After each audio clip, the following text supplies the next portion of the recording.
ಜಗಜ್ಯೇಷ್ಠ ಸುಶ್ರೇಷ್ಠ ಬ್ರಹ್ಮರ್ಷಿಯೇ, ನಮಸ್ತೆ ನಮಸ್ತೆ ನಮಸ್ತೆ ನಮಃ.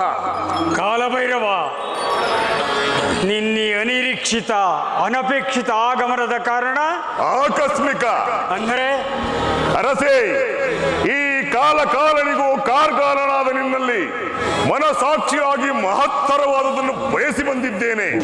ಮನ್ನಿಸಿ ನೆರವೇರಿಸಿ ಕೊಡುವೆಯಾ? ಕಾಲಭೈರವ, ಸ್ವಯಂ ಲೋಕಾಧ್ಯಕ್ಷನಾದ ಲಂಕಾಧೀಶ್ವರ ಈ ಪ್ರಚಂಡ ರಾವಣನೊಡನೆ ನೀನು ಬಿಂಕದ ಮಾತನಾಡಿ ಸಂಶಯ ಪಡುತ್ತಿರುವೆಯಾ? ನೀನು ಕಾಲಪುರುಷನಾದರೆ ನಾನು ಕಾರಣ ಪುರುಷನೆಂಬುದನ್ನು ಮರೆತೇ ಬಿಟ್ಟಿಯಾ ಮಹಾಶಯ?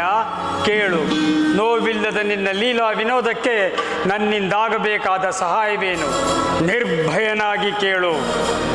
ಅರಸೇ, ಈ ಅನಂತ ಕಾಂಡ ಕಾಲಚಕ್ರ ಸುತ್ತಿನಲ್ಲಿ ಸ್ವಯಂ ಸಾಹಸಿ ಎಂದರೆ ನೀನೊಬ್ಬನೇ ಚಕ್ರವರ್ತಿ. ನಿನ್ನಂತವನನ್ನು ಆಡಿಸಿ ಕಾಡಿಸುತ್ತಿರುವ ಆ ಸೂರ್ಯಚಂದ್ರ ನವಗ್ರಹಗಳ ಬೆನ್ನು ತುಳಿದು ಮುನ್ನೆಚ್ಚರಿಕೆ ಇಲ್ಲದೆ ಮೈ ಮರೆತಿರುವೆಯಲ್ಲ. ಇದೆಯೋ ನಿನ್ನ ಪುಣ್ಯಶಕ್ತಿಯ ಫಲ, ಪ್ರಚಂಡತೆಯ ಛಲ, ಪರಾಕ್ರಮದ ಬಲ. ಮತ್ತಿನ್ನೇನು ಮಾಡಬೇಕು ಕಾಲಭೈರವ ಆ ಪರಪೀಡನ ಕೆಡುಗರಿಗೆ? ಕಡುಗತಿಯಾದ ನೀನು ಕೆಡುಕರ ಎದೆಮೆಟ್ಟಿ ನಡೆಯಬೇಕಲ್ಲವೇ ಚಕ್ರವರ್ತಿ? ಅಷ್ಟೇ ತಾನೇ? ತಥಾಸ್ತು. ಬೇಡ ಬೇಡ ಸಾರ್ವಭೌಮ, ದುಡುಕಬೇಡ. ಮಹಾಯೋಗದಾತರು, ಮಹಾದಶಾನಾಥರು, ವಿಶಿಷ್ಟ ಮಹಾಯೋಗದಾತರು, ಮಹಾದಶಾನಾಥರು ಆದ ವಿಶಿಷ್ಟ ಸೃಷ್ಟಿ ಕಟ್ಟಾಳಿ ಬಾಳಿ ಕೇಕೆ ವಿಶಿಷ್ಟ ಸೃಷ್ಟಿಯೇ ಕಟ್ಟಾಳಿ ಬಾಳುವ, ಕೇಕೆ ಹಾಕಿ ನಗೆಯಾಡುವ, ಕೇಕೆ ಹಾಕಿ ನಗೆಯಾಡುವ, ಕೇಕೆ ಹಾಕಿ ನಡೆದಾಡುವ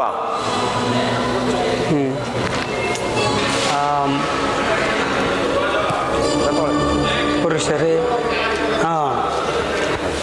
ಕಾಲಭೈರವ, ಈ ನನ್ನ ದಾಯಾದಿ ವಿಭೀಷಣ, ನಾನು ಈ ಬೃಹತ್ ಬ್ರಹ್ಮಾಂಡದ ಜಾತಕ ಕುಂಡಲಿಗಳನ್ನೇ ಹಿಂದು ಮುಂದು ಮಾಡಬಲ್ಲ ಮಹಾಬ್ರಾಹ್ಮಣ ಪ್ರಚಂಡ ರಾವಣ. ಹಾಗೆಂದು ಅಹಂ ಬ್ರಹ್ಮತ್ವದಿಂದ ಆ ನವಗ್ರಹಗಳ ಎದೆ ಬಿಟ್ಟಿದ್ದೆ. ಆದರೆ ಆ ಕ್ಷಣವೇ ನಿನ್ನಿ ವಿರಾಟ್ ವೈಭವದ ಜೀವಿತ ಪತನದ ಪ್ರಪ್ರಥಮ ದಿನವೇ ಇಂದಾದಿತು. ಕಾಲಭೈರವ, ಈ ನನ್ನ ದಾಯಾದಿ ವಿಭೀಷಣನ ಮಾತಿಗೆ ನಿಂದ ಪ್ರತ್ಯುತ್ತರ?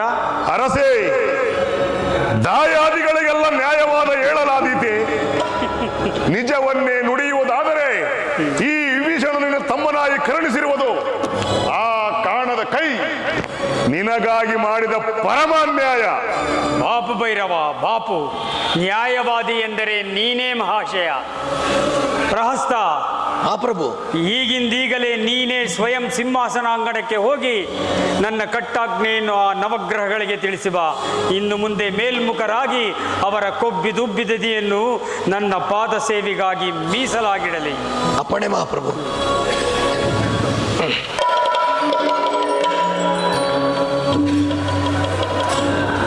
ಇನ್ನೀ ಯುವರಾಜ ಇನ್ನೂ ಬರಲಿಲ್ಲವಲ್ಲ?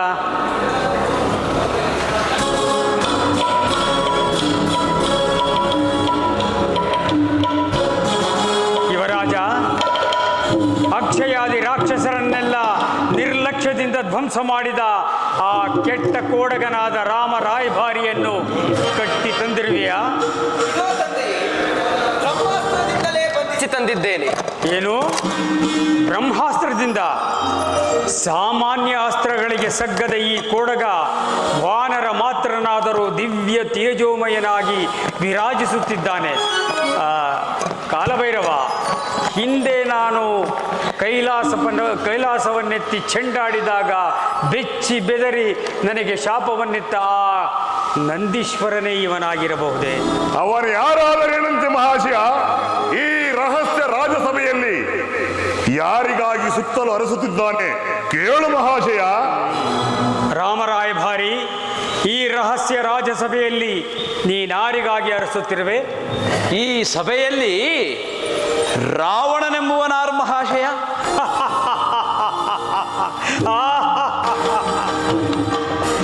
ಶಿವಶರಣ ಕನಕಲಂಕೇಶ್ವರ ರಾವಣೇಶ್ವರ ನಾನೇ. ಜೈ ರಘುವೀರ. ಸಮರ್ಥ.